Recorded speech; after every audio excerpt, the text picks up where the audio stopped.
விடுதலை சிறுத்தைகள் இருக்கிற வரைக்கும் தமிழகத்துல பாஜகவால கால் ஊன்றவே முடியாது. நாங்க தான் சனாதன தர்மத்தை வேறறுக்க போகிறோம். நாங்க தான் சனாதனத்தை இந்த நாட்டை விட்டு துரத்தடிக்க போகிறோம்னு குட்டி சிறுத்தைகள் முதல் தாய் சிறுத்தை வரை தொடர்ந்து கதறிட்டே இருப்பாங்க. ஆனா அவங்களுடைய லட்சணம் எப்படி இருக்கு அப்படிங்கிறத அவங்களே அவங்களுடைய வாயால சொல்லியிருக்காங்க. அது பற்றி நம்ம தெளிவா பார்க்கலாம். அடுத்ததாக தமிழகத்துடைய துணை முதலமைச்சர் திரு உதயநிதி ஸ்டாலின் அவர்களுடைய நண்பரும் நடிகருமான திரு விஷால் அவர்கள் திராவிட மாடல் அரசியல புளிச்சுன்னு காரி துப்பி தரமான ஒரு சம்பவத்தை பண்ணியிருக்காரு. விஷால் பேசின அந்த ஒரு கருத்தை பார்த்து கண்டிப்பா திரு உதயநிதி ஸ்டாலின் அவர்கள் மனம் வெதும்பி போயிருப்பாரு. அப்படி என்ன கருத்தை அவர் சொல்லியிருக்காரு அப்படிங்கிறத பார்க்கலாம். நெக்ஸ்ட் தமிழக முதலமைச்சர் திரு மு.க. ஸ்டாலின் அவருடைய பிறந்தநாள் விழா மேடையில இந்த நாட்டினுடைய ஜனாதிபதி மாண்புமிகு திரௌபதி முர்மு அவர்களை இழிவுபடுத்தி பேசியிருக்காங்க. அப்படி பேசினது யாருன்னா ஒரு எம்பி ஜெகத் ரட்சகன் இருக்காரு இல்லையா, அவர்தான். வாயை வச்சுக்கிட்டு சும்மா இல்லாம இத மாதிரி அவதூறு செய்தியை பரப்பி இப்போ சிக்கல்ல சிக்கி இருக்காரு. இது குறித்தும் பாத்துடலாம். யத் பவோ ததா பவதி யதோ தர்ம ததோ ஜயா சர்வம் காரணோ தபம் அஸ்தி. எனதருமை தேசியவாதிகள் அனைவருக்கும் வணக்கம். வாயில வடை சுடுறது எப்படின்னு நாம இந்த விசிகாவை பார்த்து தான் கத்துக்கணும். திமுக இல்லைன்னு வச்சுக்கோங்களேன், இந்த விசிகாவே கிடையாது. விசிகால தனியா நின்று ஜெயிக்கிறதுக்கு வாய்ப்பே கிடையாது. ஆனா இவங்க ஊருக்குள்ள பேசுறதெல்லாம் பாருங்களேன், தமிழகத்திலே இவங்க தான் ஆளுமை மிக்க அரசியல்வாதிகள் மாதிரியும், இவங்க இல்லைன்னா யாராலையும் அரசியல் பண்ணவே முடியாது அப்படிங்கிற மாதிரியும் ஏகப்பட்ட பில்டப்ஸை கொடுத்துட்டே இருப்பாங்க. அதுக்கு நடுவுல சனாதன தர்மத்தை வேறெடுத்து தள்ளிடுவோம்னு டைலாக் வேற. உங்க கூட்டணி கட்சிகள் இருக்கு இல்லையா, அந்த கூட்டணி கட்சியுடைய கொடிகளுக்கு நடுவே விசிகா கொடியை கூட வைக்கிறதுக்கு அலோவ் பண்ண மாட்டாங்க இங்க இருக்கக்கூடிய திமுக தொண்டர்கள். உங்களால உங்களுடைய கொடி கம்பத்தை கூட ஒழுங்கா நட முடியல, இதுல சனாதன தர்மத்தை அறுத்து கீழ்ச்சிருவாங்களாமா. கொஞ்ச நாள் முன்னாடி திரு திருமாவளவர்கள் ஒரு மேடையில பேசின ஒரு காணொலியை போடுறேன், அதை கொஞ்சம் பாருங்களேன். நாமெல்லாம் ஒன்னா சேரலாம்னா நாம 10 கட்சி ஒன்னா சேர்ந்தாலும் 1/4 கிராம் வரமாட்டோம். நாங்க நேர்மையா நின்று சாதிப்போம். இதெல்லாம் வீண் சவடால், இது வீண் பேச்சு. எங்களுக்கு திமுகவும் பிடிக்காது, அதிமுகவும் பிடிக்காது, எங்களுக்கு காங்கிரசும் பிடிக்காது, பிஜேபியும் பிடிக்காது. அப்புறம் வேற என்ன புடுங்க போற நீ? ஒன்னையும் புடுங்க முடியாது, ஒன்னையும் புடுங்க முடியாது. இதை விட முட்டாள்தனமான ஒரு ஸ்ட்ராட்டஜி வேற. நாம் தமிழர் கட்சியினுடைய தலைமை ஒருங்கிணைப்பாளர் திரு சீமான் அவர்களை நோன்ற மாதிரி தான் திரு திருமாவளவர்கள் இங்க பேசியிருக்காரு. திருமா சார், நீங்க இத மாதிரிலாம் பேசலாமா? சீமான் அவர்களால தனியா நிக்க முடியாது, தனியா நின்னு தேர்தல சந்திக்க முடியுது. அவர் இவ்வளவு வருஷம் அரசியல் பண்ணி அவருடைய ஓட்டு சதவீதம் பாத்தீங்களா 8க்கும் மேல அத மக்கள் முன்னாடி நிரூபிச்சு காட்டியிருக்காரு. நீங்க என்ன பண்ணீங்க சொல்லுங்க?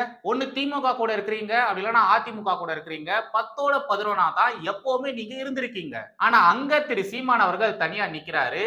இப்போ திமுகவுடைய சித்தாந்தத்தை ஆட்டி பாக்குறாரு, ஆட்டி பாத்துட்டாரு. பட் நீங்க என்ன சார் பண்றீங்க? உங்களுக்கு திமுக கிட்ட இருந்தோ இல்லைன்னா மற்ற கட்சிகள் கிட்ட இருந்தோ எவ்வளவுதான் மரியாதை குறைவான விஷயங்கள் நடந்தாலும் நீங்க திமுக விட்டு வெளியே வரதே இல்லையே, தனியா நிக்கிறதே இல்லையே. எப்பவுமே திமுக கூட ஒட்டிட்டே தானே இருக்கீங்க. இதே திரு திருமாவளவர்கள் இப்ப என்ன சொல்றாருன்னா, 4 எம்எல்ஏக்கள் 2 எம்பிக்கள் இருந்தும் கொடி கூட ஏற்ற முடியவில்லை. நமது அதிகார வலிமையை இன்னும் அதிகப்படுத்தாமல் உரிமைகளை மீட்டெடுக்க முடியாதுன்னு திரு திருமாவளவர்கள் சொல்றாரு. 4 எம்எல்ஏக்கள் 2 எம்பிக்கள் இருந்தும் கூட கொடியேற்ற முடியல அப்படின்ற ஒரு ஆதங்கத்தை திருமாவளவர்கள் கொட்டி தீர்த்திருக்காரு. இந்த லட்சணத்துலதான் விசிகாவே இருக்கு. இதுல நீங்க திரு சீமான் அவர்களை இழிவுபடுத்துறீங்க. தமிழகத்துல பாஜகவை விடமாட்டோம்னு சொல்றீங்க, சனாதன தர்மத்தை அறுத்து தள்ளிடுவோம்னு சொல்றீங்க. சார், பாஜக கிட்ட எத்தனை எம்எல்ஏக்கள் இருக்காங்க தெரியுமா? எத்தனை எம்பிக்கள் இருக்காங்க தெரியுமா? எத்தனை முதல்வர்கள் இருக்காங்க தெரியுமா? பாஜகவெல்லாம் பார்த்து நாம இப்படி எல்லாம் பேசலாங்களா? அடுத்ததாக தமிழகத்தின் துணை முதலமைச்சர் திரு உதயநிதி ஸ்டாலின், தமிழகத்துடைய கல்வித்துறை அமைச்சர் திரு அன்பில் மகேஷ் போன்ற திமுக தலைவர்களின் நண்பரும் நடிகருமான திரு விஷால் அவர்கள் கிட்ட இந்த மும்மொழி கல்விக் கொள்கை குறித்து இந்த ஊடகங்கள் கேள்வி கேட்டிருக்காங்க. அதுக்கு திரு விஷால் அவர்கள் என்ன சொல்லியிருக்காரு அப்படின்றத நீங்களே பாருங்க. மும்மொழிகள் அப்படின்னு வைக்கிறது வந்து நீங்க ஒரு ஸ்கூல் சொன்னா பரவாயில்ல, எல்லா ஸ்கூல்லையும் நடக்குது. அப்படி அபாலிஷ் பண்ணோம்னா எல்லா ஸ்கூல்லையும் அபாலிஷ் பண்ணுவோம். பசங்க என்ன படிக்கணும்ன்றது பெற்றோர்கள் கிட்ட கேட்டுதான் வந்து அந்த சப்போஸ் இப்ப நான் தமிழ் படிக்கணும்னா நான் எங்க அப்பா அம்மா கிட்ட நான் தமிழ் படிக்கணும்னு தான் நான் சொல்லுவேன். அப்போ ஃப்ரெண்ட்ஸ்ல என்ன சேர்த்து விட முடியுமா? அதே மாதிரிதான் நிறைய பேர், அதே மாதிரிதான் எல்லாரும், எல்லா பெற்றோர்களும் வந்து அவங்கவுங்க பிள்ளைகள் என்ன பாஷையில படிக்கணும், அதனால அவங்களுக்கு என்ன பலன் உண்டு ஃபியூச்சர்ல அப்படின்றதுதான். இப்ப நீங்க கேட்கிற கேள்வி வந்து ஒட்டுமொத்த எல்லா ஸ்கூல்லயும் இருக்கு.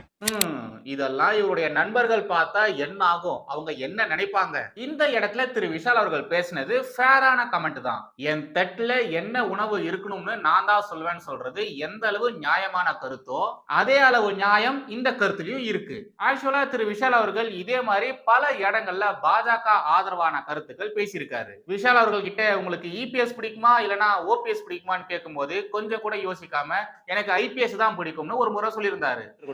இபிஎஸ்ஸா ஓபிஎஸ்ஸா? இபிஎஸ்ஸா ஓபிஎஸ்ஸா சார், என்ன மீனிங் இதுக்கு?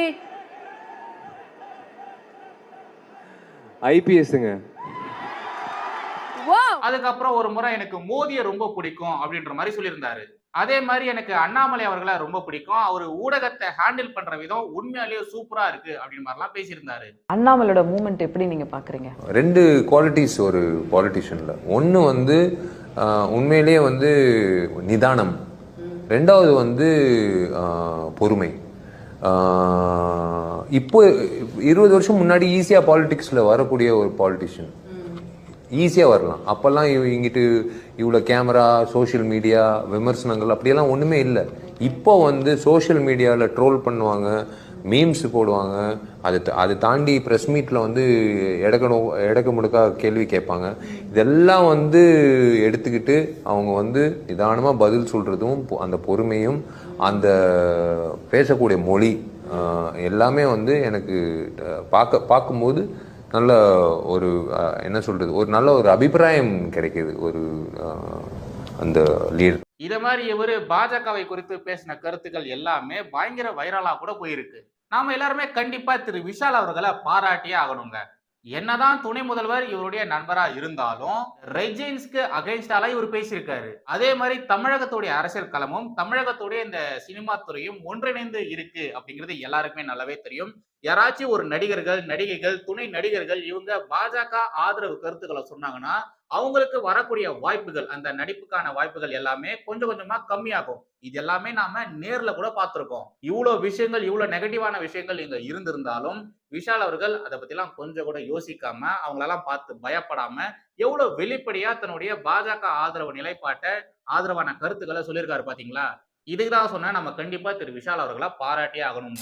நெக்ஸ்ட், திமுக எம்பி திரு ஜெகத் ரட்சகன் அவர்கள் முதலமைச்சர் ஸ்டாலின் அவருடைய பிறந்தநாள் விழா மேடையில பேசினதை கொஞ்சம் பாருங்களேன். மகாமகம் நடந்தது, நான் போயிருந்தேன், மனசு கேட்கல. ஏன்னா 144 வருஷத்துக்கு ஒரு தடவை நடக்குதுன்னு சொன்னாங்களே சொல்லிட்டு மகாமகத்துக்கு போனேன். 66 கோடி பேர் வந்தாங்க. எனக்கு இருக்கிற வருத்தமெல்லாம் எல்லோரும் வந்தார்கள். நம்முடைய பாரத பிரதமர் வந்தார்கள், எல்லா அமைச்சர்களும் வந்தார்கள். இந்த நாட்டுக்கு தலைவராக ஜனாதிபதி மட்டும் அங்க வரலப்பா, ஏன்னா தாழ்த்தப்பட்டவர், அவரை அனுமதிக்கவில்லை. இதுக்கு காரணம் புரியவில்லை.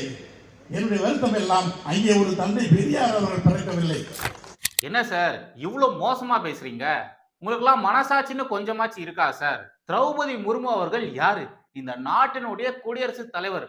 அவங்கள போய் இப்படி பேசுறீங்களே சார். அவங்கள குறித்து இப்படி எல்லாம் பேசுறதுக்கு எப்படி சார் உங்களால முடியுது? அரசியல் பண்ணுங்க, தப்பே இல்ல. அதுக்குன்னு இது மாதிரி நடக்காத ஒரு நிகழ்வை இப்படிதான் நடந்தது, இதுக்காக தான் இது மாதிரியான விஷயங்கள்லாம் அங்க பண்ணாங்கன்னு சொல்லிட்டு இப்படியா பச்சையா போய் சொல்லி அரசியல் பண்ணுவீங்க?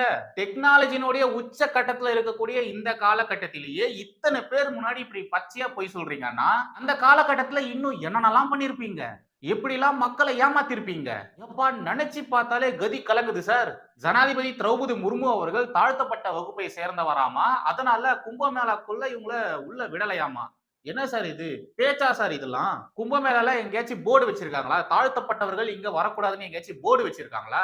எப்படி சார் எம்பியா இருந்துகிட்டு இத மாதிரி போய் பேசுறீங்க? அதுவும் அத்தனை பேர் முன்னாடி முதலமைச்சர் மு.க. ஸ்டாலினுடைய பிறந்தநாள் விழா மேடையில இப்படியா சார் பேசுவீங்க? அவ்வளவு மீடியாக்கள் இருக்கு, அவ்வளவு கேமரால நீங்க பேசுறதெல்லாம் படம் பிடிக்கிறாங்க. இருந்தாலும் எப்படி சார் இப்படி எல்லாம் பேசுறீங்க?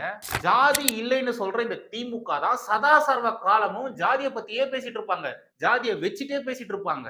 அதெல்லாம் இருக்கட்டும் சார். உங்களுக்கு தாழ்த்தப்பட்டவர்கள் மீது அவ்வளவு அக்கறை இருக்குன்னா நீங்க தாழ்த்தப்பட்டவர்களுக்காக என்ன சார் பண்ணிருக்கீங்க? உங்களுடைய கட்சி என்ன சார் பண்ணிருக்கு? அட்லீஸ்ட் திரௌபதி முர்மு அவர்கள் ஜனாதிபதி தேர்தலில் நிற்கும் பொழுது நீங்க அவங்களுக்கு ஓட்டு போட்டீங்களா? அந்த ஜனாதிபதி தேர்தலில் நீங்க யாருக்கு ஆதரவாக ஓட்டு போட்டீங்க? நீங்க இப்படி எல்லாம் பேசலாமா சார்? ரைட், கடைசியாக 2 துணுக்கு செய்திகள் இருக்கு, அதை பார்த்துட்டு இந்த வீடியோ நம்ம முடிச்சுக்கலாம். ஃபர்ஸ்ட் இந்த ஸ்கிரீன்ஷாட்டை பாருங்க.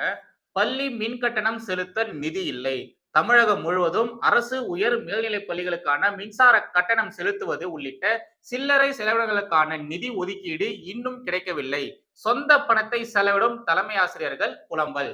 அதாவது தமிழக அரசு பள்ளிகளுடைய நிலைமை எவ்வளவு மோசமா இருக்கு பாருங்க. அந்தந்த அரசு பள்ளியினுடைய தலைமை ஆசிரியர்கள் அவங்களுடைய சொந்த செலவுல இது மாதிரியான விஷயங்கள் பண்ணிட்டு வராங்க. இப்போ திமுகவினர் என்ன மாதிரியான கருத்துக்கள் எல்லாம் பேசுறாங்க, என்னென்னலாம் பேசிட்டு வராங்க. ஆனா தமிழக அரசு பள்ளியுடைய நிலைமை எப்படி இருக்கு? நடக்கிறது என்னவோ இத மாதிரி, ஆனா இவங்க மேடைகள்லயும் பிரஸ் மீட்லயும் என்னென்னலாம் பேசுறாங்க. இப்ப இத பாருங்க. ஹிந்தியை ஒழிக்கவே நேரமில்லை, இதையெல்லாம் கவனிக்க ஏது நேரம். திருநெல்வேலியில் தமிழ் வளர்ச்சி பண்பாட்டு மையம் கட்டிடம் பயன்பாடு இன்றி வீணாக புதர் மண்டி கிடக்கிறது. கலெக்டர் அலுவலகத்தில் 2 நாள் நடக்கும் ஆட்சி மொழி கருத்தரங்கை இந்த மையத்தில் நடத்தலாமே. இங்க தமிழ் தமிழ் தமிழ்னு பேச வேண்டியது, வேறு மொழிகள் இங்க வந்ததுன்னா தமிழ் அழிஞ்சு போடு சொல்லிட்டு பீதியை கலப்ப வேண்டியது, வெறும் மொழியை வச்சே அரசியல் பண்ண வேண்டியது. ஆனா இங்க பாருங்க, தமிழ் பண்பாட்டு மையம் எப்படி இருக்கு பாருங்க. இதுதான் திராவிட அரசியல். இதுதான் திராவிட அரசியல். வெளியில ஒண்ணு பேசுவாங்க, பட் உள்ளுக்குள்ள நடக்கிற விஷயமே வேற மாதிரி இருக்கும். இதெல்லாம எப்போதான் மக்கள் புரிஞ்சுக்க போறாங்கன்னு தெரியல. சோ அவ்வளவுதான் guys இன்னைக்கான கண்டென்ட். மறுபடியும் அடுத்த ஒரு சந்திக்கிறேன். நடக்கும். ஜெய் ஹிந்த், வந்தே மாதரம். महाजनो येन गता सः पन्था पन्था अस्ति प्रारम्भ कालः सर्वं विरूपयति